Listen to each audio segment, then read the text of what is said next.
Well, good afternoon to all of you. It's really nice to be here, a pleasure to be here. And probably you can notice by my accent, it's not a Denver accent. And you would probably say it's a southern accent. It's South Alabama. That's where I'm from. Yeah. I'm a lot further south than that. I come from South Africa. And today I'm here to share you a little bit of my personal journey, and also to share with you some of what God has done in my life and changed the direction of my life. And so hopefully you'll get something out of it. Firstly, thank you, Oz. Thank you for your friendship. Thank you for partnering with me on some of the projects that we've worked on. Thank you for inviting me. I really appreciate it. If you think of our lives, any success that we have in our lives, John Maxwell says there's a law of significance, and that significance says that nothing we do in our lives that is of any significance we do on our own. We always do it with others. And obviously the greatest success we have is when we multiply it with God's help. And one of the people I want to just share who was part of that journey with me is Les Naddy. He's sitting here with his wife, Isa. Les is a huge building block in our company. He joined us many years ago and helped to form the business down in Chile. And Craig, you mentioned the copper price has gone into the toilet. We know that. We have felt it. But yet still God has found a way for us to continue to grow. So there's some really cool things. So Les, thank you for all that you've helped our business. And Isa, you both are a team. Wonderful couple that live here in Denver, and that Les runs our entire mining industry for us. We have 3 industries that we're in: mining, copper, and also in the aggregate. So whenever buildings are built, we do the screening for all these different industries. So just a little bit of background there. So my talk is kind of in 3 parts. The first is a little bit of my personal journey from where my dad and I started the business. And then how God got hold of me. And it was a transformation. And I think probably one of the things, I go to many of these speaking engagements, and there are many people that are very holy and very good and speak up there. And I try to follow their footsteps. But mine is a little different because I wasn't always holy. I was on the other side of the fence for many, many years. And God grabbed a hold of my heart and shook me like a dog. And here I am, changed in many ways that I can't explain and don't understand. And what it's all about is, how do you bring God into your workplace? How do you make him a fundamental part of it? Not only talking about it, but how do you actually live it out? I'm a very practical guy, so a lot of what you're going to see is real nuts and bolts, as if you were living in our company. I'm going to share with you nuts and bolts of how to actually implement this in a real-life company, not just theoretical. A lot of guys will tell you a whole lot of theory and then leave you to go do it. I'll show you how we did it. It's not perfect, but it really is a journey that we've been on. And it really is it's all about a process. You know, we're, as a company, many of you guys here as business owners, you know really how to take care of customers. If you're a successful business, you probably know how to do that. But how do we take care of our people? How do we show them God's love? And that's a huge different paradigm that I want to share with you today, is really institutionalizing that in a company. Mother Teresa, she says something that's really interesting. She says, we are all pencils in God's hands. And I'm here to tell you that I'm a pencil in God's hand, a broken pencil. Lots of things have happened in my life that are not perfect. But thank God, at the back of my pencil, God put an eraser. And I can erase a lot of things through his love and through his mercy. And that's really the essence of what my talk is about. The love and mercy that I felt in my life, and how I've tried to transform that and send that into our company. So we're going to go through some slides just briefly, just to show you a little bit of this. It goes back to 1958. This is my dad. Back in South Africa. You can see that's Table Mountain in the background there. Any of you know where that is? And that's my dad as a 19-year-old young man. And we spoke earlier, Craig, you spoke about debt. This is a really cool story my dad has. His dad taught him never to borrow a single cent. And this is the story. And this is his little savings book. You see there's a little 1 up there? That's the very first dollar that was deposited into the account in 1958. And he joined a partner of his, and the two of them started the business together and said, until we have $10,000 in an account, we are not going to start this business. And that's what they did. It took them 5 years, living on basically bread and water. Two of them, young men, put $10,000 in an account and said, now we're ready. Yeah, it is. And I've lived by that same wisdom. Today, our company continues to grow, and we grow all our finance. We finance the growth internally. We do not buy what we cannot afford, but yet we grow faster than any other company out there. We just went through a tremendous downturn in the economy in 2008. It's funny, as you were talking, I'm a living proof of what just happened. Because we have no debt, we were able to survive, not only survive, but as our competitors went out of business one by one, we were able to gain market share. And so what you were saying was not just some theoretical thing, it really does work. But there's a huge temptation.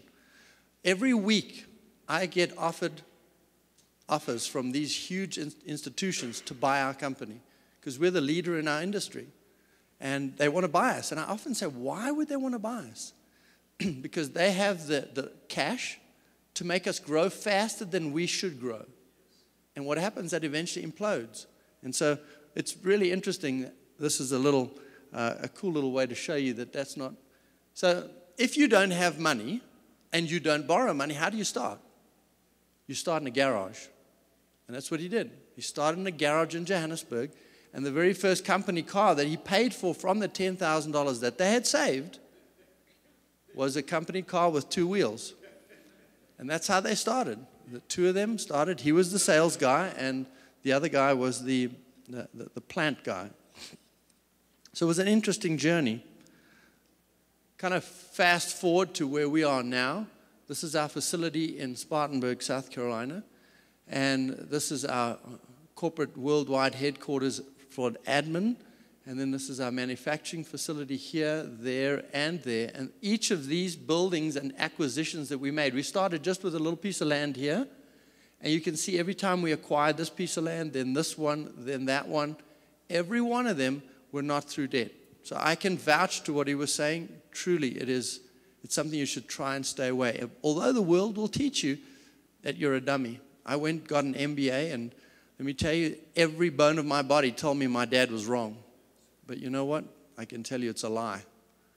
So that's our facility, and this is where Les Natty came in. Les, who's here with us. He helped us to form this company down in Santiago, Chile, and now it's a thriving business down there with many employees that we hire down there. We also have another a business in Peru, all in the copper industry. So that's a little bit of history on our company. So here we were, started the company in 1958 here in South Africa. 1978, we started this business here in the US. But I grew up in South Africa, and I said to myself, where should I go and live one day? Now, I got an option. My dad gave me an option, live in South Africa, live in America. Which one do you do? So I went in prayer, and I said, God, if you could give me some kind of sign, some way, and I think it was Jim that spoke earlier, our faith is not just a one-way thing. If we pray, God answers. And I just want to share with you how he answered this story. A couple of weeks later, I stopped the car at a red light, and as I stopped the car, another one comes up across and stops from here to that table away. I thought, isn't it weird, a car breaking down in front of you like that? Why would that happen? So I started to maneuver around him, and as I maneuvered around, the back doors opened, and 2 guys jumped out with what looked like a stick with a black bag over it. I thought, you know what, stick, bag, that doesn't look good. I'm going to go. And as I started to accelerate, fire came out of the end of those bags, and it was an AK-47 machine gun. And they emptied 2 machine guns into the side of my car. And I just want to show you a little bit of what happened. What seems like an innocuous little hole over there actually wound up being more than just a little hole. This is the exit of an armor-piercing bullet that went through the door and bam, out there. That's how close it came. When I got to the hospital, I didn't realize how close it really came. And you can see over here, there's a slit in my shirt. and a hole through there. That bullet went through my front of my shirt, out the side, and out the door.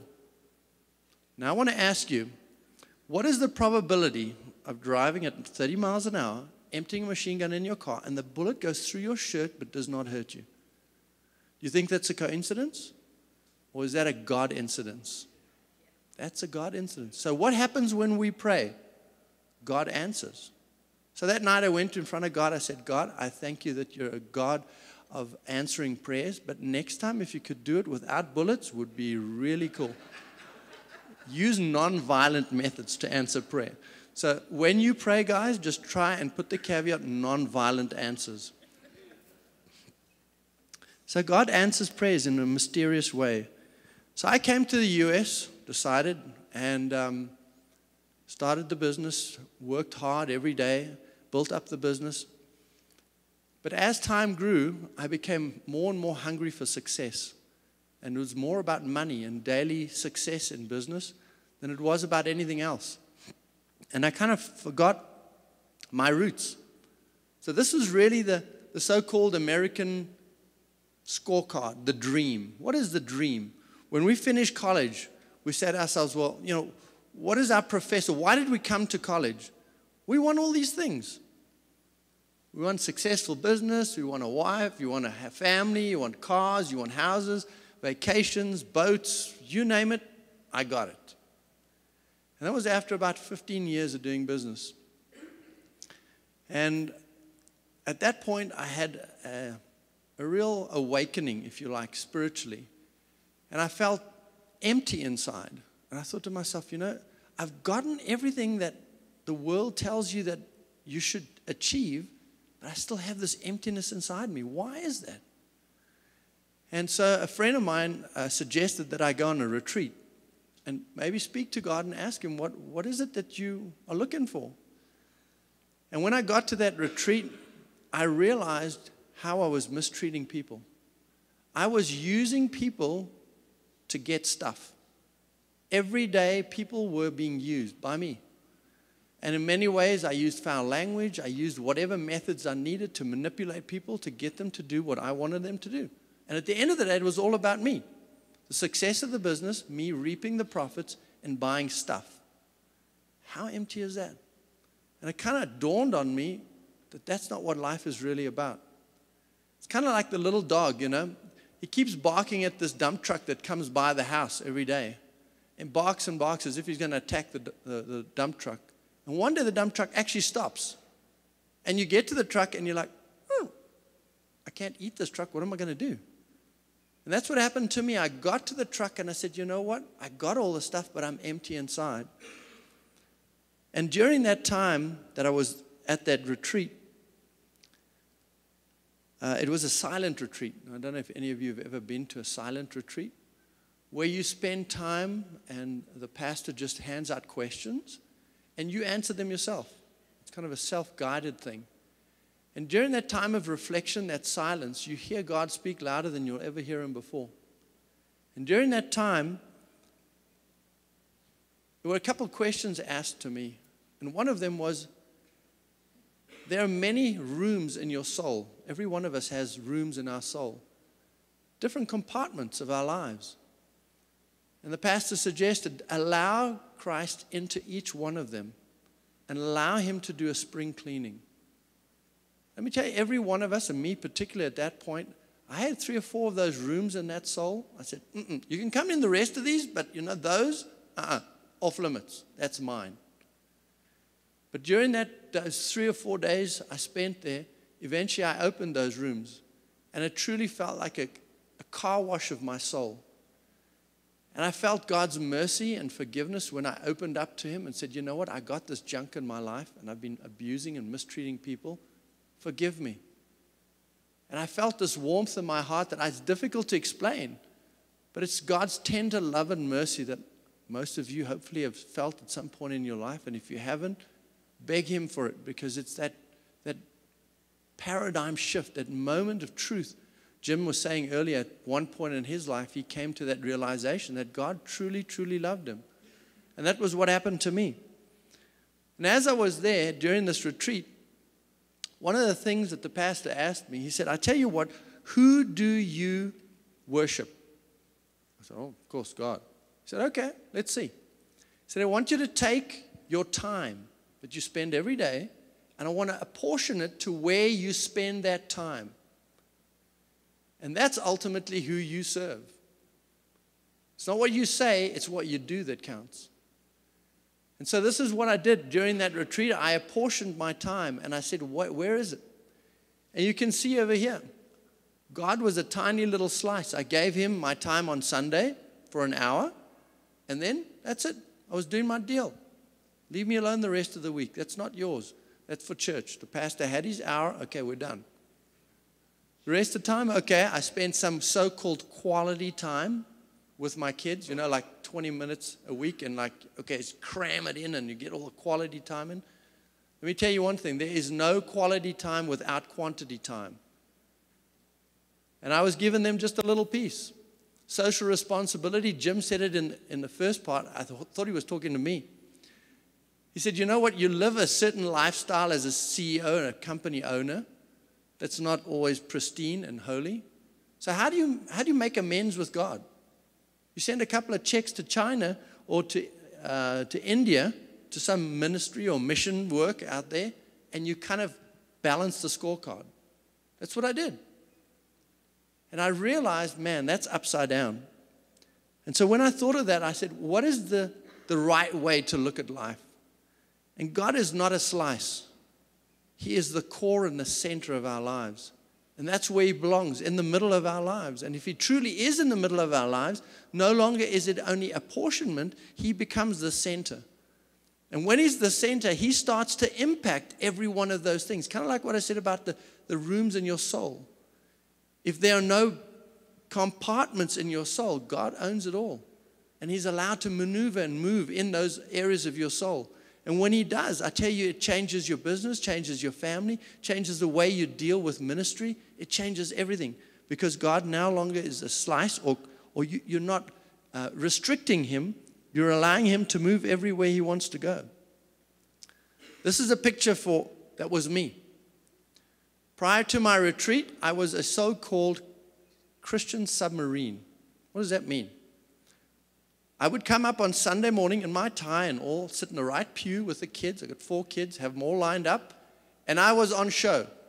My submarine was right up top here. We were all sitting in the pew doing what we're supposed to be doing, right? Right after church, that submarine, shut the hatches, let's dive. And there was no evidence in my life until next Sunday morning at 8:30 that I was a Christian. There was no evidence. So I ask each of you, as I ask myself, what is the evidence of your Christian walk with God in day-to-day living? Is there enough evidence in your life that people around you know that there's clear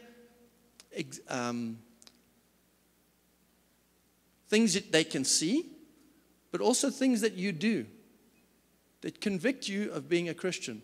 If there was a court case and you brought witnesses to that court case, is there enough to convict you of being Christian?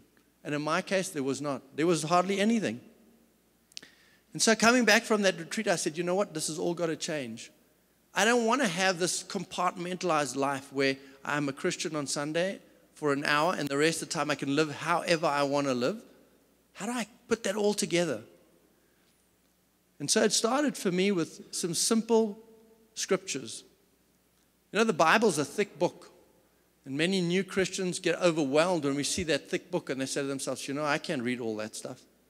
Well, Jesus made it very simple. He said, I give you 2 simple things I want you to do. That summarizes the Bible. And after those 2, the rest of this is just commentary on how to do those. So the first one is love God with all your heart. Make him the center of that pie chart, not a slice. But then there's more to it. Because we can't just say we're Christian, but not actually live that way. So how is that reflected? We can only love the God that we can see by loving the people that we can see. Those are his children. And they surround us every day, and they're called our neighbors. So coming back from that retreat, I thought to myself, you know what, that's pretty easy, this whole thing, because I live on a farm and I don't really have neighbors, so I'm cool. I don't have to deal with that second thing.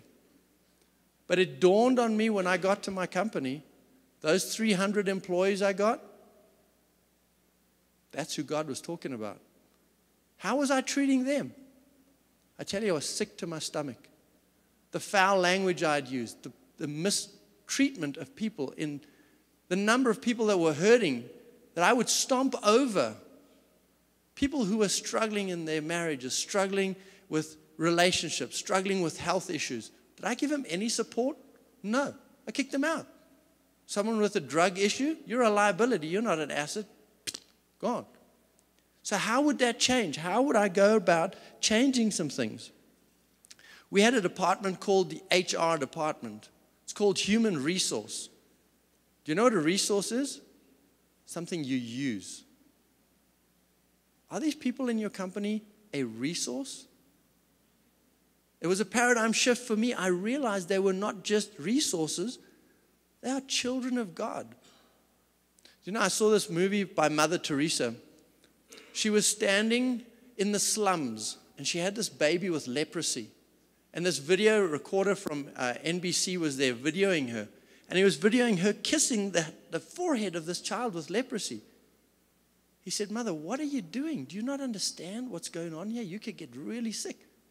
She said, "It's simple. I don't see this leprosy child. I see Christ, and I'm holding him." Isn't that a paradigm shift? When we no longer see our employees as resources, but as children of God, each with a soul, for whom we have some responsibility. How do we treat those people every day? So the rest of my talk is about how we as a company practically are going to put all this stuff into practice, because otherwise there's just a bunch of mumbo jumbo. So those paradigm shifts for me, a paradigm shift means the way you see things. And I want to give you one simple paradigm that you probably see every day. And I want you to be honest here. How many of you see this logo up here, this FedEx logo, that there's an arrow in that logo? How many of you see it? So there's a lot of you with no hands going up. I'm going to show you where the arrow is. See there? See it pointing that way? Between the E and the X, there's a little arrow. Do you know that from today onwards, those of you who did not see it, every time you see a FedEx logo, you know what's the first thing you're going to see? You're going to see the arrow and not the logo.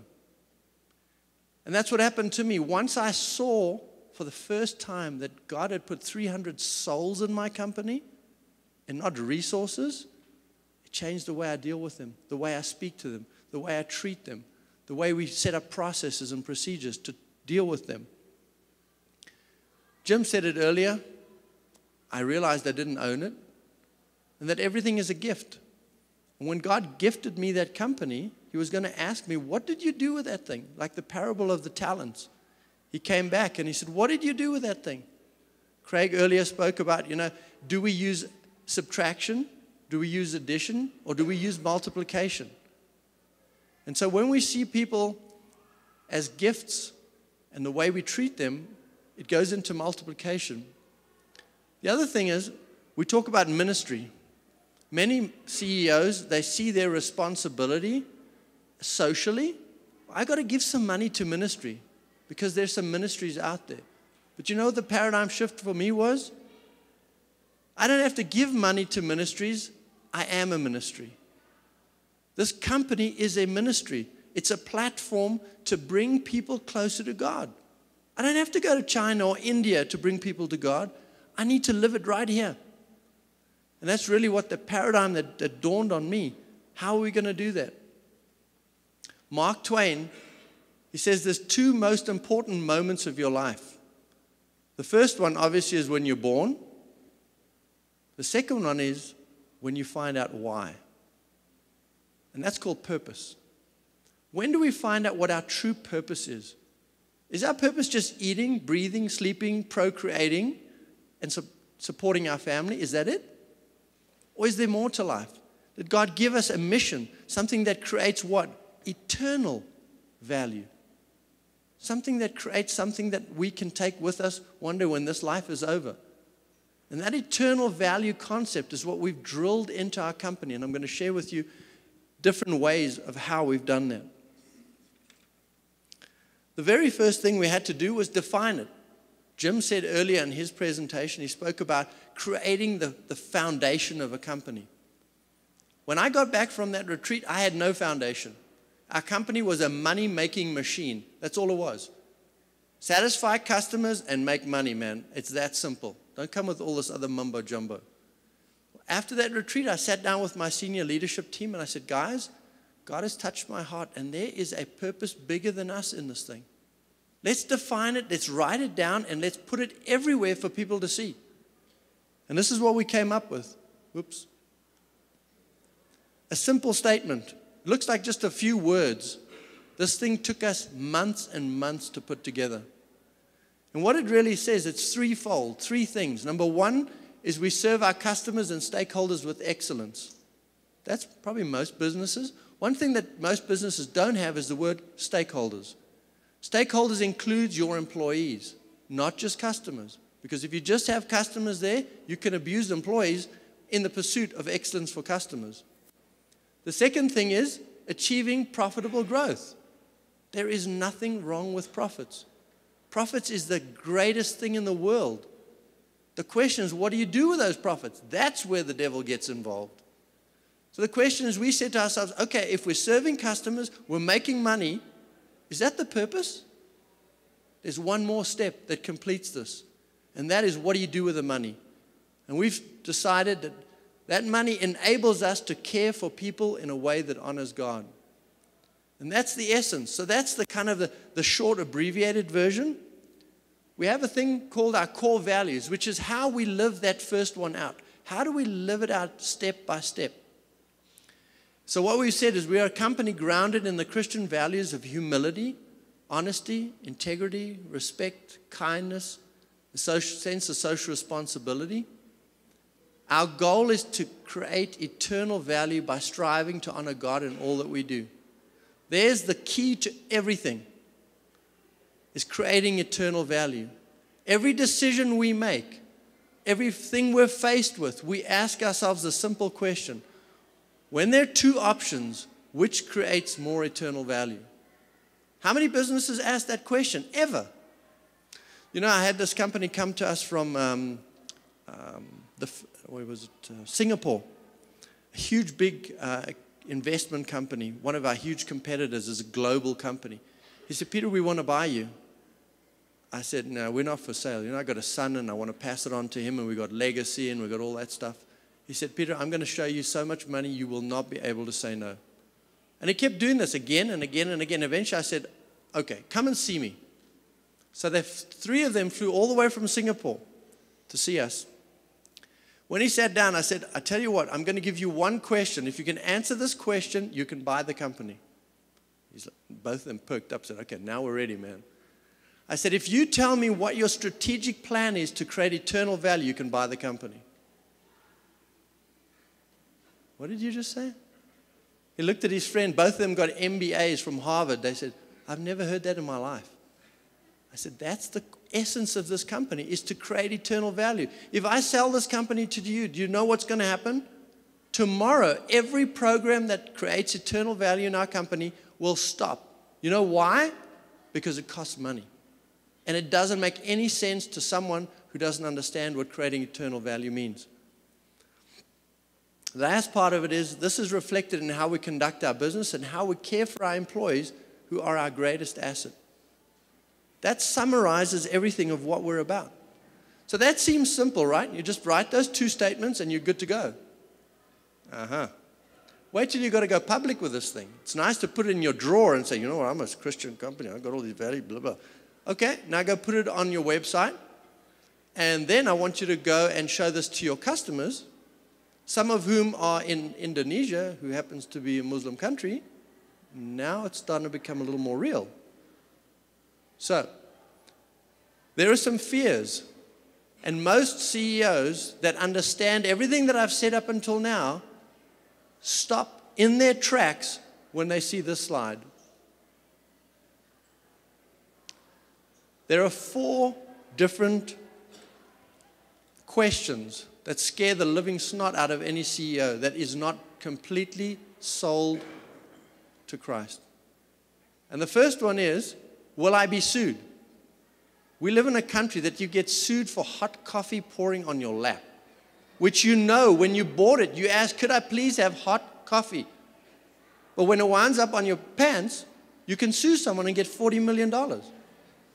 America is the only country in the world that can do that. So what happens when I start saying all those things that I told you just now, and I get sued by a disgruntled employee? Will that end my company? There's a real good chance. And it's scary. I don't have the time now, but there's probably another presentation I could do just on that issue to assure any of you in this room who are not currently doing it and are stopped because of that simple statement up there. I can tell you 2 things. Number 1 is make sure that you do not discriminate. You cannot discriminate with one employee for another because of any of their sexual background, racial issues, or religious. So if you do that, the second one is make every program you have in your company voluntary. I'll give you a great example. We have a meeting where we've got 300 employees sitting in a room, and we start all our meetings off in prayer. You say, how do you do that? We have people that are Muslim, Buddhist, Hindu. How do you do that? The easy answer is don't do it. But we do it. We have a corporate chaplain that starts every one of our meetings off in prayer. So how do you do that? You do it voluntarily. And so what the words that you use are, I invite you to pray with me. For those of you who feel that way inclined. It's that simple. And I can give you 50 other examples. I don't have time. But if any of you are interested afterwards, I'm happy to share with you. And I'm happy to offer you some people who can help you. The second thing is, can I afford it? Craig spoke about it. Jim spoke about it. It's scary. When we give money to good causes, we think we're going to go broke. If we're not investing money in a machine or investing in some huge project, that's kind of stupid. Investing in the marriage enrichment of our employees. Tell me how that's going to affect the bottom line. What about a drug rehabilitation program for employees in your company to send them away for weeks at a time, all expenses paid? Does that make sense? That's pretty stupid. But when you see them as children of God, it's not stupid anymore. It changes the paradigm. And one thing I've learned during this journey that I've been on, you cannot outgive God. When you give him 10 cents, he will multiply it. He's the master of the universe. And if you're doing his will, he will be there behind you every step of the way. I promise you. The next one is, what will everyone think? When I got back from that retreat, I have many different people of different faith orientations on my executive team.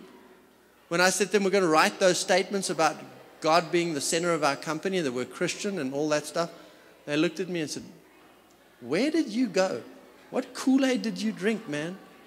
I thought you were going on a retreat to rejuvenate, not come back and be crazy. So that's the first thing anyone who's not doing this thinks to himself, what if I get in front of these people and I tell them I want to do these things? They're going to think I'm nuts. And that stops you in your tracks. The other thing is you think I'm not worthy.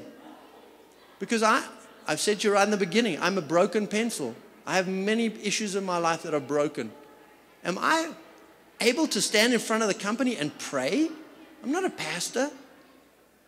So what the devil does is he stops you in your tracks. He says, you are not worthy, buddy, to get up there and pray in front of 300 employees. You are not worthy. And you know what? If you say that often enough, you'll find enough crap in your life that you'll know you're not worthy. And you won't do it. But I'm telling you now, have the courage. God can sanctify you. He'll give you the words to say. And he'll help you to get up there and do it. And the last one is, will I lose my customers? That's a real interesting one. And I want to share with you just a brief story. So, what we decided to do once we came up with all these visions and missions and all this blah, blah, blah, we put them on the back of my business card, right? See, this is my business card, and the back of it's got this on it. we've got 40 salesmen. And we said, guys, we want to put this on the back of all our business cards. And they looked at me and said, are you nuts? I tell you what, how about we do this? We have an old one with it not on and a new one with it on. And depending on how we feel, when we go to the customer, we'll decide which one to give. I don't know. It's all or nothing, man. So they said, okay, well, how about you go do it first? So I said, okay. So I put on my card, and if any of you want to see the real card, it's not just a show. I've got a whole bunch of them. I can give you one. Les has one too. And so I happen to have the largest client we have at our company, and it's in Indonesia. As you know, Indonesia is the largest Muslim country in the world. So what does it feel like when you take a business card that on the back it says, we are a company grounded in the Christian values of blah, blah, blah, to a Muslim business owner? How's that going to feel? I can tell you what, my legs were going like this. I was shaking, man. But you know, you get to that point where you've got to ask yourself some fundamental questions that I had to ask myself. Number one, is God master of the universe? Yes or no? It's not a maybe question, it's a yes or no. So if you nod your head and you say yes, can he create miracles? Yes. And if you're on his side, is that a good thing or a bad thing? So convince yourself of that. And when you look over the edge of that cliff, and he says, I want you to jump, and you have no parachute, trust in me, the world will tell you, no way. But you know what? If God is the master of the universe and you jump, he can do some amazing things. Because he can only do things if you give him something to do it with. If you take a risk. If you sit at home and do nothing, he can do nothing with you. Mother Teresa says, you cannot steer a parked car. If your car is not moving, you cannot steer the thing. You can move the wheel, but it's not going to go anywhere. So I said, okay, I'll go do it. So we went to Indonesia, took my card, and at that point, we probably had about 10% of the business at this client. And it's a large, large mine. And I slid my card over to the gentleman who was there, and he looked at my card. Obviously, it's on the back, so he didn't look at that. He just looked at it, so okay, president, okay. And we walked the plant with him and looked at everything and told him about all our products, our innovations, and blah, blah, blah, and how I wanted a little bit more of his business. And so that night, he drove me home because you stay there for several days. It's out in the jungle. So he drove me home to the barracks. He said, Peter, I read your business card. I thought, oh, man, here we go. Those salesmen were right. I should never have done this. He said, you know, I just want to tell you how much I respect you. Those values you have on the back of honesty, integrity, humility, he says, I have them too. And he says, I believe we have the same God. We think a little bit differently about Christ, but I believe we have the same God. And that is enough to unite us. I would like you to come home to my home tonight. I went to his home, and we spoke about faith and family for 3 hours. Wonderful man. Let me tell you something you may not know about Muslim people that I found out that night. They pray 5 times a day. How often do the Christians pray? Who are we to point fingers at them? Their spiritual life is far in advance of the average Christian. They're amazing people, have amazing families. And so I got back, and so the next day he took me back to the mine, and we sat in his office, and he said, Peter, I'm very impressed with your company, with the values, with the products, with the performance of the stuff that you've got here. And I'm going to really try and promote your company here. Okay, good. We went to a meeting that he put together of all his staff, and he said, I would like to promote Polydeck to a larger percentage of our business here, and I would like to hear if any of you have anything negative to say. And he said, you know, I've seen this, and this of what I've seen, and I really like what they do. And they all said, no, we agree. Do you know, I left there with the most amazing thing, a miracle.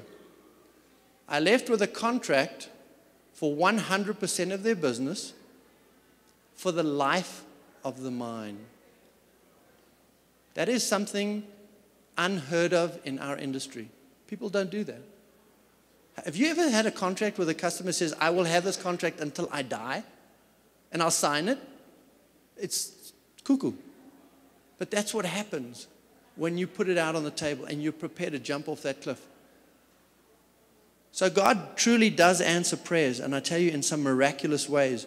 All we've got to do is give Him the opportunity and trust Him. So this is what, I've got some videos that I want to share with you, because this is not just me speaking, this is our employees. I want you to hear that I'm not just up here blah-blahing and actually it's not really happening. So have a chance to listen to some of what our employees think. I think that has helped all of us to become better people, Christians and non-Christians alike, because the Christian core values and the Christians practicing those core values. Of course, the non-Christians see that and they tag along, and they see that it's a positive thing, it's a good thing, it's good values, or it's helped the workplace. So now we've got the values in place. Now, how do we breathe life into these values? How do we make it come alive, that it's not just a lot of blah, blah, blah, but we're actually doing it? So the first thing we did, we started what we call the caring team. So we took 1% of our total profit, which is equivalent to tithing, we put it into a fund. We call it the caring fund. Now this is, again, that moment of truth where you've got to put that money into a fund. We've got a group of employees that we put together that are kind and caring people in the company. And we put them on this care team with a facilitator and 3 heads. One to head up all the employee-led activities, one the family-type activities, and one the community activities. And then we put people underneath them. These are all democratically elected by these people, by our employees, and they form our caring team. These people have access to 1% of our total revenue. Not bottom line, top line. So that no matter what happens in our company, 1% of what we sell goes to them, for them to use for caring activities. And so what we said to them, I want you to use this money to improve the lives of our employees, the employees' families, and our community. And we want to give you some guidelines that we set up for different funds so that they can start doing this. So once you start this program, it's kind of a program where you empower the employees to care for one another with funds that they've really created. I didn't create them. I don't make the widgets. They do. So we put the money in there. And what that did is what we call cascading engagement. How do you get the janitor of the company to feel cared for and loved? You do that through creating this team and really reaching down into the heart of the company.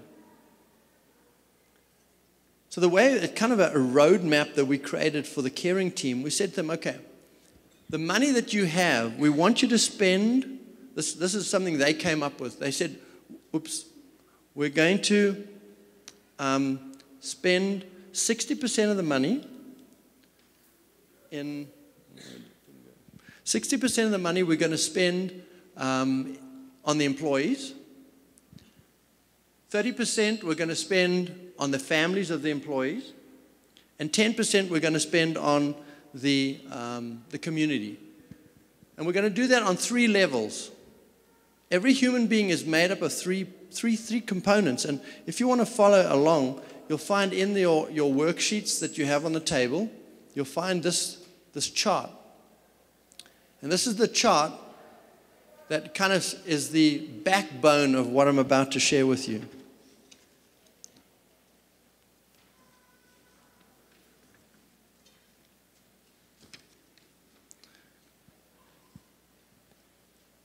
So if you look there on the vertical axis, there is the physical, emotional, and spiritual well-being of every human being. We're made up of different components. We're not just physical.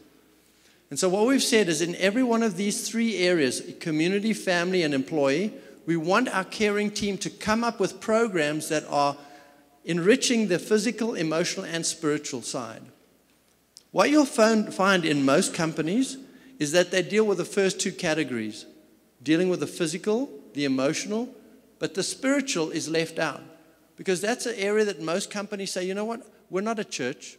We can't get involved in people's spiritual lives. I never forget, I had one of these talks in Cancun. There were 300 CEOs from around North and South America. One of the CEOs, he had 6 hotels down in Cancun. He attended this event. He came up to me afterwards. He said, Peter, do you know what? I, for the first time, realized what my job description is as a CEO. He said, and that's bringing my employees closer to heaven. So isn't that cool that a CEO can understand that those 6 hotels were not just about creating revenue, but helping his employees on this journey here, the spiritual journey, how to get enriched in their lives. So one of the things that you can do if you're interested, this is an assessment tool that you can use. The programs that you have currently at your companies, if you write them down in one of those 9 boxes, what you'll wind up seeing is that you'll find some of those boxes will be full and some will be empty. And this is really an assessment tool that helps you find a balance to the caring programs that you have at your company. The back side of that same piece of paper is a list of activities and programs that you can think of. Those are just suggestions. And each of those will help you to see in which of those quadrants that activity winds up. It'll also tell you there how much those activities will cost you. And you'll find that a lot of activities you can do for caring for employees cost you nothing. They're simple things like, for example, prayer groups. How expensive is it to start a prayer group on the second shift? $0. But it requires initiative, requires planning, requires setting up the programs, the space for them. So if you look through that chart there carefully, you'll see, if you're interested, where your programs are of your company and what programs you could have and where you can slot them in. So I'm going to go through just some brief programs, not all of them, but some of them that we have at our company, kind of just to give you some ideas of what the caring team came up with. Oops. We break those into 3 areas, what we call reactive. If someone, for example, has a drug-related issue, it's a reactive program that we've got to put in place. We find out he's on drugs, but then we have a rehabilitative program that helps him through. Another type of program is a proactive one, which is, for example, helping employees to stop having drugs in the first place. Awareness and education of drug-related issues. So for each of the different programs, we have different types of phases of those programs. So I just want to go through a few of them with you.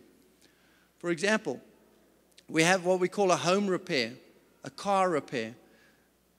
Many of our employees, they struggle with their homes. There's roofs that are leaking. There's back doors falling off. A lot of our employees are single moms. How do they fix a roof? How do they fix a hole in their back door? They can't. So what we do is we come up with a program whereby you put a note in this caring box and say, hey, I got problems with my roof. Can you help? The caring team will ask our employees to say, okay, next Saturday, who's willing to come and volunteer? So we're not going to China. We're going back to a few roads down the road to fix Sue's house. We've got 10, 15 employees. We go down there. The caring team provides the shingles and whatever is needed, and the employees provide the labor, and we fix the house. It happens virtually every week. We have one of those programs. Another one is a car program.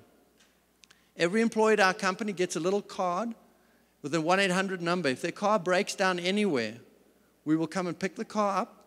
We will take it away, repair it for them, and bring it back, no charge. For you and your spouse. And you know, sometimes employees look at you and they say, why are you doing this? And it's part of a journey. I'll give you a great example.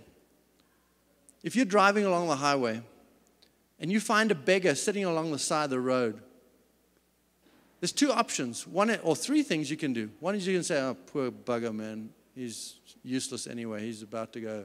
Just forget him. Drive on. Second thing, if you're evangelistic, you stop and you give him a Bible and say, my dear brother, I pray for you. Here's your Bible. And you get in the car and you drive off. Third option is you stop there. You open the door, you give him a jacket, you give him some money, or give him something to eat. You get back in the car, and the next day you do it again. And the next day you do it again.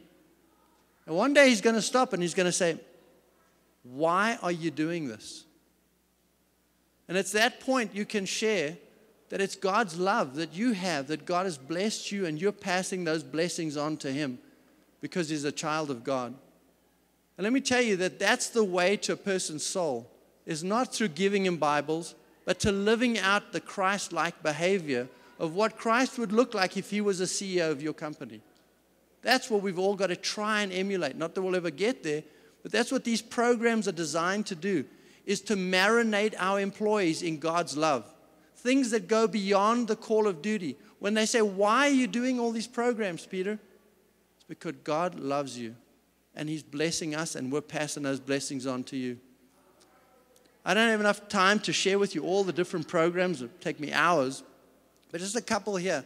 Addiction recovery, a benevolent fund, a wellness program, a gym that we've put into the plan. I'll just go through the addiction one for a second.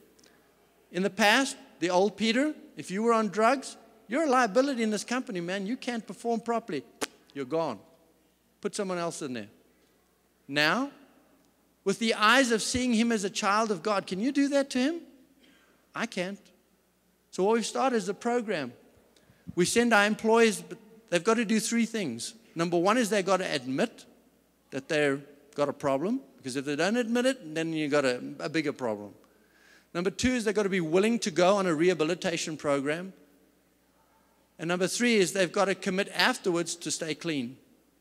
If they're willing to do those things, we send them on a 12-week rehabilitation, all expenses paid. We keep their job for him. We put a temp in his job. He goes on there. While he's away, we pay his salary to his wife or his family. We go and cut his grass. We've got a whole team of people that go out for this rehabilitation ministry. When he comes back, we've got his job ready for him, and we pay him a bonus when he comes back. He looks at you and says, are you crazy, man? No. I love you because God loves me, and he's asking me to love you because you're a child of his. Let me tell you, if that is the only way they will come to rehabilitation, is when they truly find the source of that love and meaning in their lives. That's what transforms them. And so we've got many of these different programs. On the back of that piece of paper that I indicated to you are the rest of the programs. It would take me hours to go through each of them. But if any of you are interested in any of them, you have my card. I'll hand my cards out afterwards. And you can call me. I'll give you some more information later on. So these are some of the programs that fill that first little box. What about the rest of these boxes? We've got scholarships. We hand out single parent support, marriage retreats. We send employees on marriage retreat, all expenses paid for an entire weekend. Send them away. Training, financial budgeting we got. Prayer groups. We got prayer groups on every one of our shifts. Today, on Tuesdays, we have more than 70 of our employees come to these prayer groups. It's an amazing event. We have a chaplain. He goes around, he's part of our family. And what he does is he builds friendship relationships first, with the hope of being able, through that friendship, to share the good news with that person. You know when that really happens? In moments of crisis. Let me tell you one thing, a statistic from the Billy Graham Institute. 70% of the employees in the average company don't go to church. So where is the mission field? It's not in India, it's in our own companies.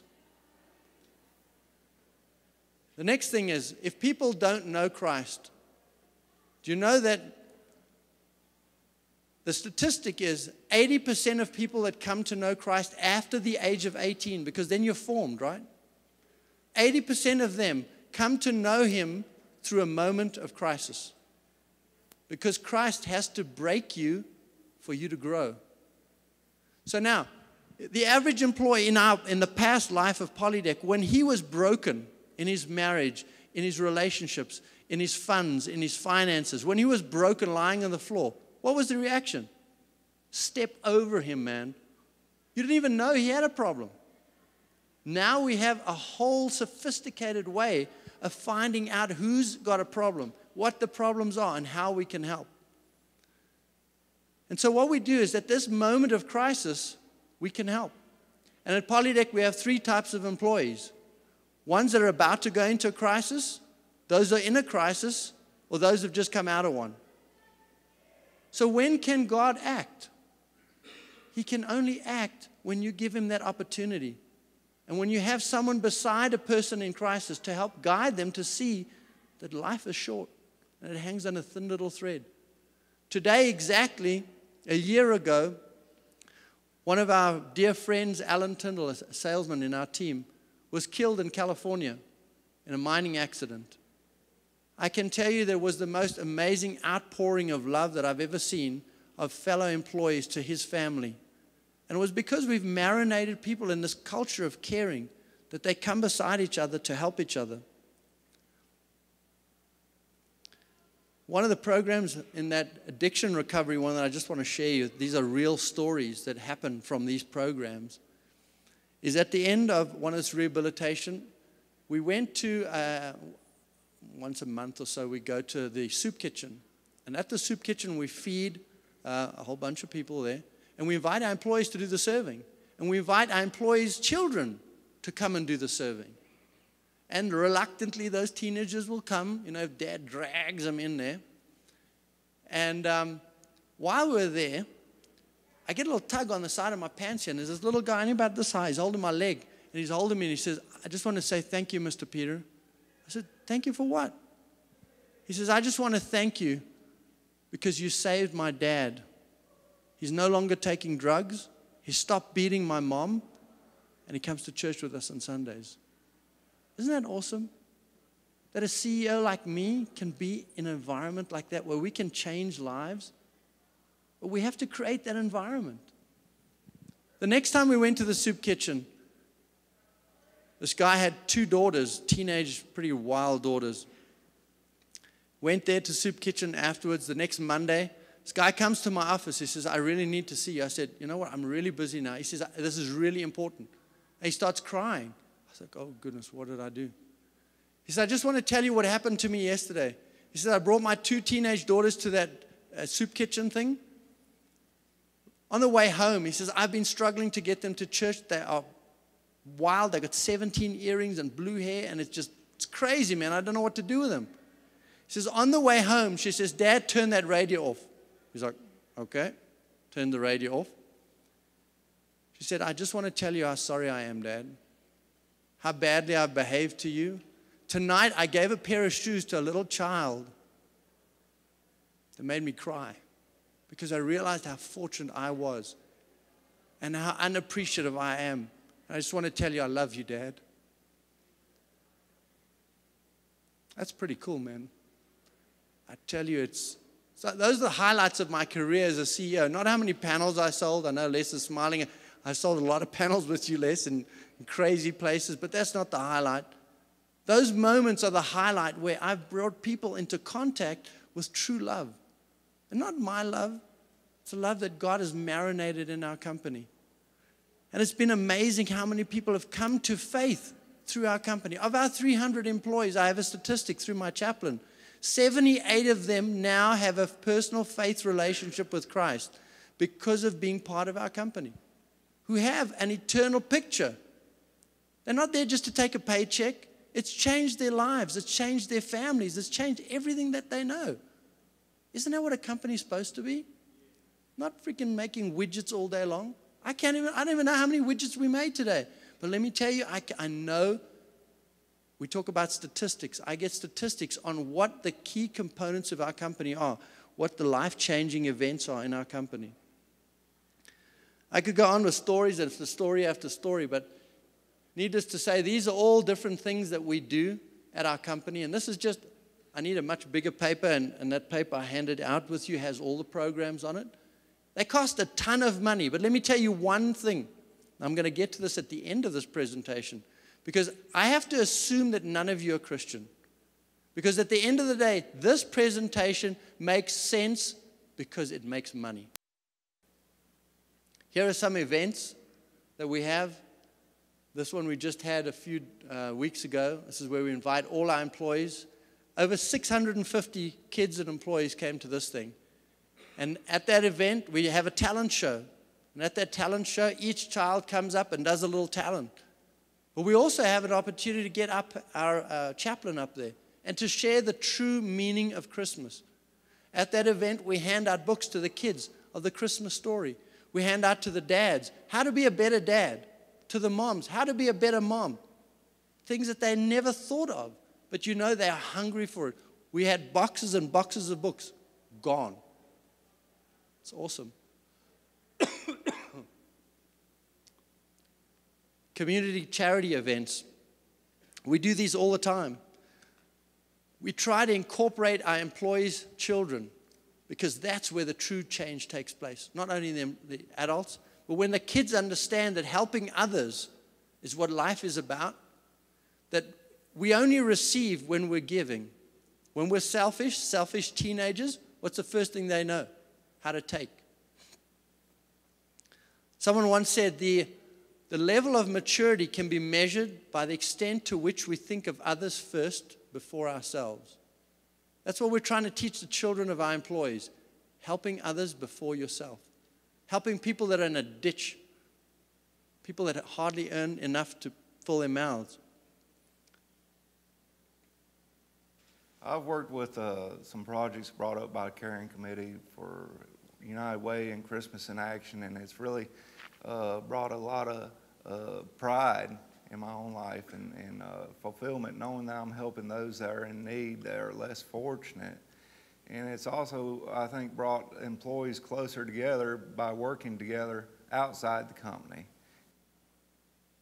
I can't tell you how much that's changed the culture of our company. If you go to most CEOs that have large companies with many people, do you know what the number one problem that they have? Corporate culture. It sucks. Employees hate them. Why? Because corporate America teaches the CEO to make as much money as he can, to maximize profits. The heck with the employees.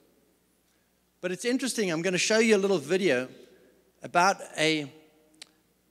as we've grown as a company, we've added more and more programs of caring to the community. And this one that I'm about to show you, we started 2 years ago, and it's the single biggest cultural changer in our company known to our company.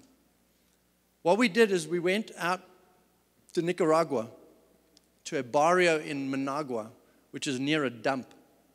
Literally, the kids go to that dump and they eat the refuse out of that dump. No shoes. It makes your stomach turn. So we said, if we're going to go help, let's help where help is needed the most. So what we do is every second month, we put a team of 10 to 15 of our employees together from different departments, and we pay for them to go down to Nicaragua to spend a week helping and doing amazing things. In this one village, we've adopted this village. It's called a barrio down there. It's got about 250 families in it, Mount Zion. And we've gone in there to improve the lives. So the first thing we did, we went in there, we drilled a well. They were going down to the river, which is near a factory there, a jean factory, and they were drinking water that has blue dye in it. People were dying. Kids had stomachs that size.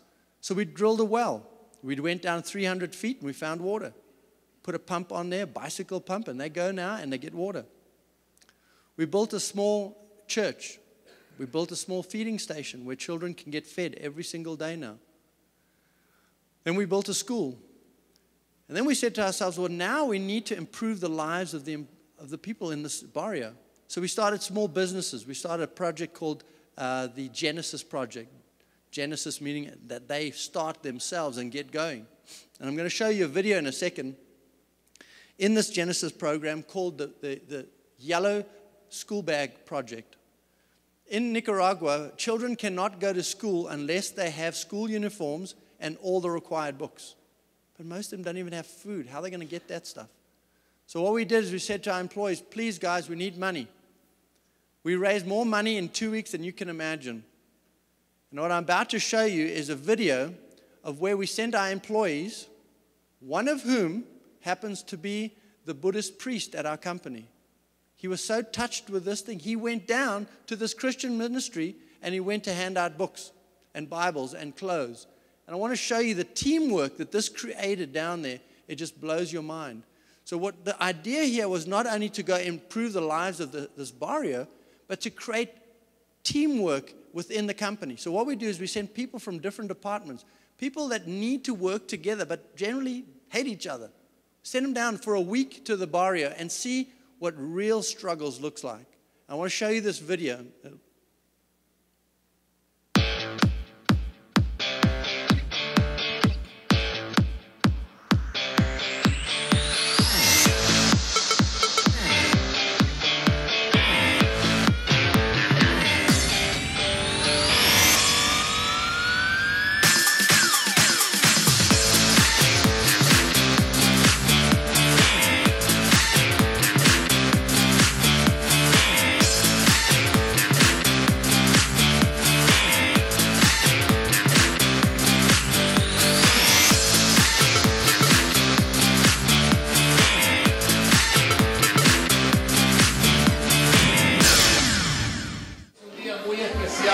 Today is a special day. El Ministerio Niños Escogidos Chosen Children Ministries ha tenido el sueño has been having the dream de enviar los niños que no estaban yendo a clases, enviarlos a clases. to send these kids that has not been able to go to school to go to school. Hay hermanos en Estados Unidos, There's brothers and sisters in the United hay States. amigos en los Estados Unidos They're friends in the United States que nos han ayudado that has helped us para hacer este sueño realidad. to do this dream real. Well, here we are, living in the moment. And here we are, dreaming in the open. Now look around, isn't this a new day?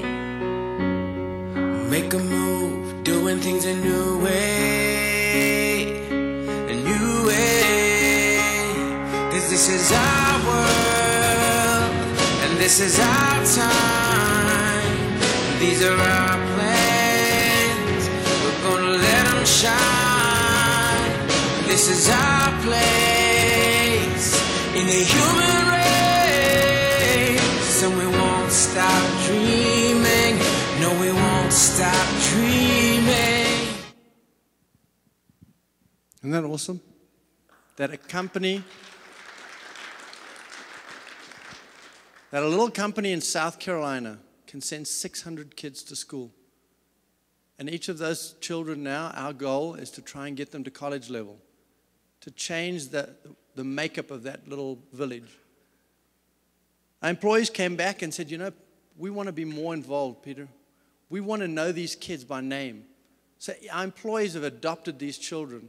And when teams go back, they take candy and all sorts of things and letters from our employees to, it's like we have another family in Nicaragua. And you know what that's done to the culture of our company? Let me tell you, people in the United States, you know what the #1 problem in the United States is? Depression. How can it be? We are the greatest country in the world with the richest place, but we're the most depressed. How does that happen? This Ritalin and all the stuff that we feed our kids to stop depression, how can that be? You know what the #1 solution for depression is? Go and help people worse off than you. Because then you start realizing how fortunate you really are. And that's changed the culture of our company. Employees who used to say, yeah, I want 10 cents more, I want 10 cents more. They're giving us money now to go buy yellow bags to help these people. It's a paradigm shift for them. They realize how fortunate they really are. And so these programs have changed the culture of our company in ways I can't even imagine. I want to show you another program. It's called the Caught You Caring program. You know, we spoke of all those values. Each of us, Jim spoke about that earlier. He said, well, write down all these formulas and all these foundational things that our employees should do, right? Be kind to one another, live with integrity, blah, blah, blah. How do you get them to actually do it? So we started this program called I Caught You Caring. We said to our employees, if you live out this Caught You Caring, if you are shown living out values of honesty, integrity, respect, if you're seen doing any of those things, I want you to take a little note, put it in a box, and nominate that person for a Caught You Caring award. Once a month at our birthday and anniversary celebration, when we all get together and pray, we hand out not only gift cards for birthdays and prizes, but we also for Court Your Caring. We read out those Court Your Caring nominations. All the way from, you know what, Sally's car was in the rain and she forgot to turn her windows. I went out there, turned the window in the rain. Joe's car had a flat tire. I was out there in the rain helping him. Jim forgot his lunch. I bought him lunch. Those are little stupid things, right? But they're not, they're huge. Mother Teresa says, we can do no great things, but we can do small things with great love. And that's what's happening at our plant. There are many, many small things happening with a lot of love, and it's changing the culture of our company in ways you cannot imagine.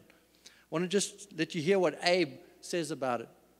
Well, the Court Your Caring program is a really nice program. I mean, I think it brings more people closer together out on the floor, especially the ones that runs production and stuff like that. There's be a lot of times where your machine might go down and you don't see it, but your coworker catch it for you and help you along. I think it's good once you recognize that, you know, that we are a team and that we're trying to help each other out, not just for us in the company, but for our families too, that it works out for the best for everybody. Not sure if you picked up on one thing that Abe said there. He said, when my machine goes down, my coworker comes to help me because he knows it's a caring place to be. Do you know what that turns into? Productivity. Out of the freaking roof. You know what that turns into? Profits out of the roof. Starting to get this? When you give to God, what does He do? He gives you back. He multiplies that you can't imagine. I'm going to show you some statistics in a little while of the profitability and the productivity of our company since we started these programs. It'll blow your mind. But before I get there, I want to just share with you briefly the program that it's all based on, and that is our corporate chaplain program. We have a chaplaincy program, and I'll share with you in a minute here. Some of the things that our chaplain does. Remember when our employees are struggling with those life crises? He's there every day to walk beside them, to build friendship relationships, so that when they do fall in a ditch, He's there. When their aunt is in hospital, when their mother-in-law is in hospital, when they're in hospital, guess who's there to pray with them? The chaplain. When they wind up in jail, or anyone in their family winds up in jail, guess who's there? What happens if one of their family gets married and they don't belong to a church? Who marries them? Gene. He does things you can't even imagine because people have needs. And you know what the scary thing is? Most people have no one that they truly, truly can trust confidentially. No one to share their secrets with. No one to share the struggles that they're having in their lives with. Gene hears them all. And he's there with Band-Aids, with Kleenex to wipe up the tears and to help them. But then to come with a program, remember that big chart that I showed you? Programs to help them out of the ditch. This is the key indicator here for us. Over the past 8 years, been 53,000 care sessions with our employees. They've had someone to walk beside them 53,000 times. Hospital visits, 430 times. You know, the list goes on and on of all phone calls to employees at home, after hours, jail visits, all kinds of crazy things you can't imagine. Funerals. A lot of our employees, their kids or someone in the family dies, no one to bury them. Those build rapport. They build friendship. Why? So that when there's that moment to share the gospel, that person's heart is open. And where does that boil down to? Look at this. 76 of our employees now have a personal relationship with Christ. Isn't that what a company is supposed to do? Not just make widgets. It's supposed to improve their lives and to help people find their way to God. That's what this program is all about. The corporate chaplain system is something great. I'd never heard of it before I came to Polydeck, and we started it up since I've come to work here. Jeff Brown he's unbelievable as our corporate chaplain. What astounded me that was in a couple weeks of his coming here, he could name anybody by name in the whole plant. became part of us. And a personal point, my sister was sick and on machines, and we were going to unplug the machines. My pastor was out of town at the time, out of state actually. And Jim Crandall called Jeff, and he was at the hospital about before I was, and he was with us, and he was praying with us, my family and I, as my sister passed away. So I'm really up on the corporate chaplains. Let me ask you one question. One of the biggest struggles that most companies have is employee retention, keeping people at the company. That guy there, do you think he's going to leave for 50 cents? He's there for life. He's crazy. He came to me after this thing. He said, Peter, I love this company so much I'd work for free. But not really. That story was so impactful that actually wound up in the Wall Street Journal about 2 years ago. And since then, there are over 800 companies in the United States that have corporate chaplains. So it's starting to really become a reality that people are starting to see the marketplace, the business, as the new evangelization. It's a new place to evangelize. It's the new mission field. And that's what I do with my time. I'm the CEO of our company, but I spend most of my time traveling around to groups just like yours to try and help the core group of Christians in this company to get this, to realize that this is the place for us to evangelize. This is the place for us to do missionary work and to make a difference. So how do we do this? If we have all these different faiths in our company, if we have all these different issues, how do we implement these things without getting into trouble? And it's simple. Mother Teresa, she said it so beautifully. She lived in Calcutta for all those years in a country that's predominantly Hindu. But she was a Christian, and she said, there is only one God, and He's God to all. Therefore, it's important that everyone is seen to be equal before God. I've always said we help a Hindu to be a better Hindu, a Muslim, a better Muslim, a Catholic to be a better Catholic. We believe that our work should be our example. Our work. St. Francis once said, he says, we should preach the gospel daily and use words only if necessary. Let our actions speak volumes. And these care programs that we have are what it's all about. This is another symbol that we have in our company. We built a chapel in the middle of our company. Put it in there as a symbol. They mean business. And you know, Les sometimes brings CEOs from companies to Polydeck, and there were some just the other day, came from a big aggregate company. And he came to me, and we take him on a plant tour. And I said to him, I'd like to take you to my boss's office. He's like, you're the CEO, who's your boss? I said, come on, let me show you. We walked in there, and he's not a man of faith.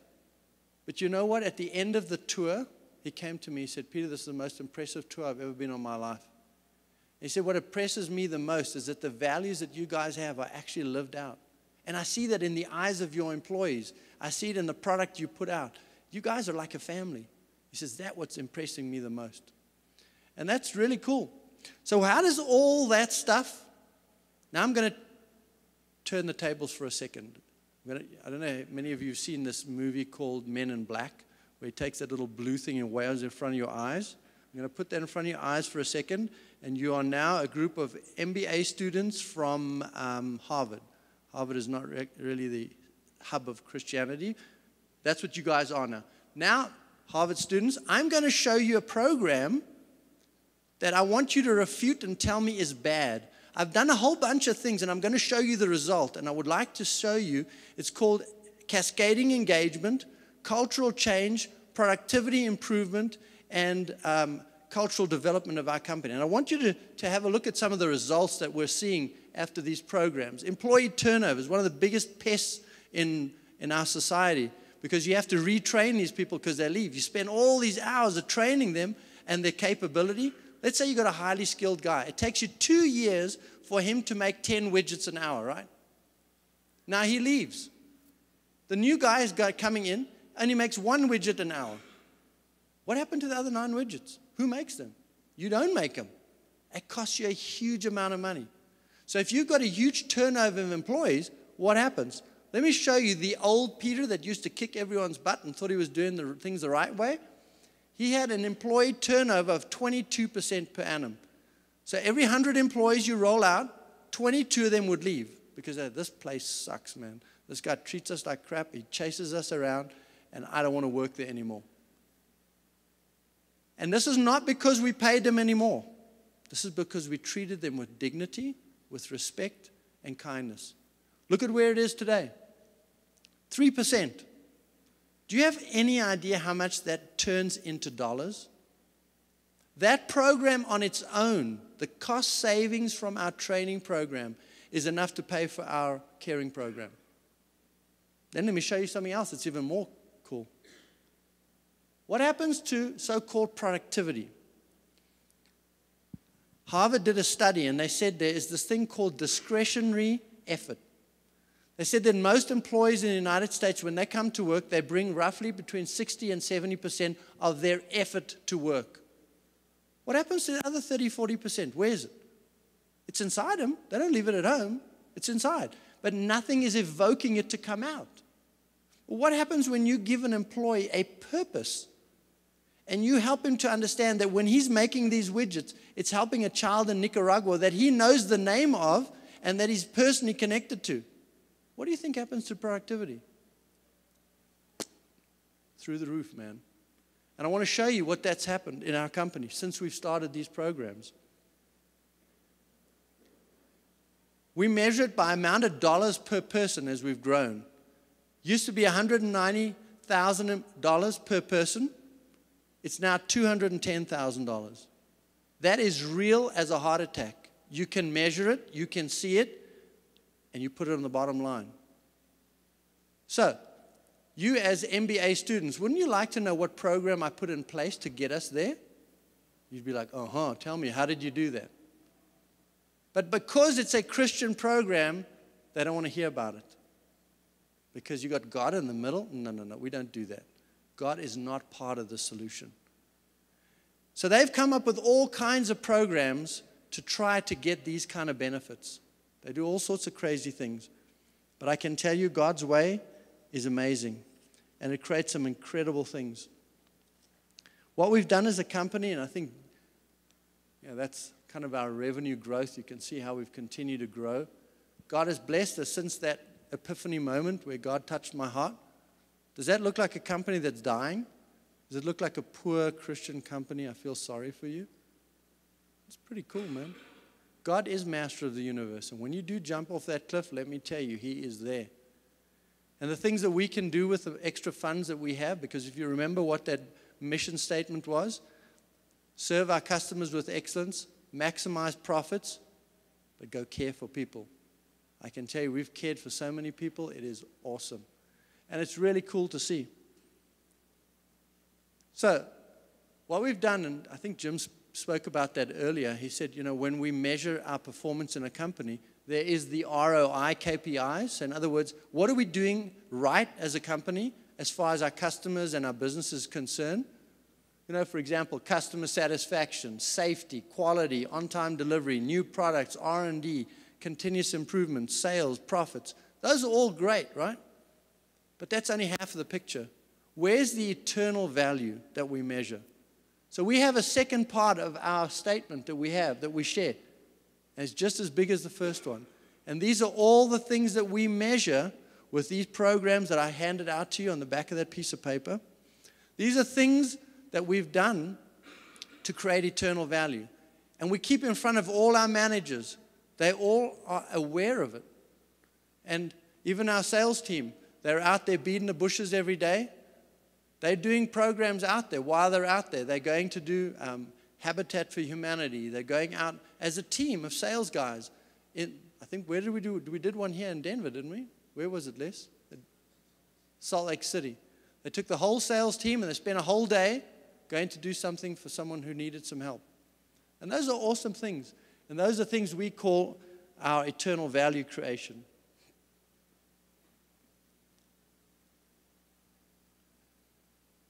So, at the end of all that, and this is where my passion is I said to myself, you know, God, you've given me this amazing company. And I've taken these different chemicals and I've shook them in a little bottle and the light came on. And I saw all these amazing things happen when I put you in the middle of the company and I allow you to run it and for us to run according to biblical principles. And so what I felt called to do was go and share the story with others. And I would go out and share it with groups just like you and say, this is what's really happening. This is what is possible if you do it. And many people were inspired. They felt, you know what, I'd like to do that. The struggle is the how do you do it? And so I felt convicted. I said, you know what, I've got this company, but that's not really what creates value in my life. I want to go help other CEOs to do what God is calling each of them to do in a different way. Each one is different. And so I started this organization called His Way at Work. How do we do things God's way in our workplace? And so at the back of this little book that I've handed out to you, if any of you are interested, there's kind of a questionnaire at the back that will help you to identify where you are in terms of your journey personally and as a company. How far are you on a scale of 1 to 10 in terms of your personal journey with Christ? And then how does that translate into what's happening into your company? There's a questionnaire in the back of that little book. There's also information if you feel like you would like to learn more about some of the programs. His Way at Work has coaches. We have them in 5 different countries, and they're able to help if any of you are interested. There's a website in the back of the book that you can go and get some free resources on how to implement something like this if you're interested in your own companies. But if you need some help, we'd be happy to send someone out to help you in whatever capacity you'd like. Just a little bit of coaching or a lot of coaching. And, you know, it's interesting. 2.5 years ago, I spoke at an event in North Carolina, just like this, with 650 CEOs there. And afterwards, kind of nothing happened, and I went back to the plant, and I said, okay, God, I'll just do whatever you ask me. 2 years later, the guy calls me up and says, Peter, I'd like to come and see you. So I said, sure. I didn't really know who he was. He says, I am a CEO of a $1 billion company. I was at that presentation. He said, I am convicted now. Every time I pray, I hear what you were saying there, and I want to do it. And so he's turned his company. He's got 14 locations. They're the largest manufacturer of wood veneer boards. And they're transforming their entire company. They're getting chaplains. They're getting care programs. They're implementing the whole hog. And it's just beautiful to see how the same things that happen at our company are happening at their company. So we've helped companies from 3 employees, garden services, to a company that is $1 billion, 15,000 employees in 7 countries. So it's an incredible journey that God has put me on, and I'm just very happy and glad. Oz, thank you for inviting me to share my story. I don't know where God is taking me with the story, but I do know that every morning I get up and I say, yes. It's the only word He wants to hear. When He tickles your heart, is it yes? So thank you for your time, and may God bless all of you.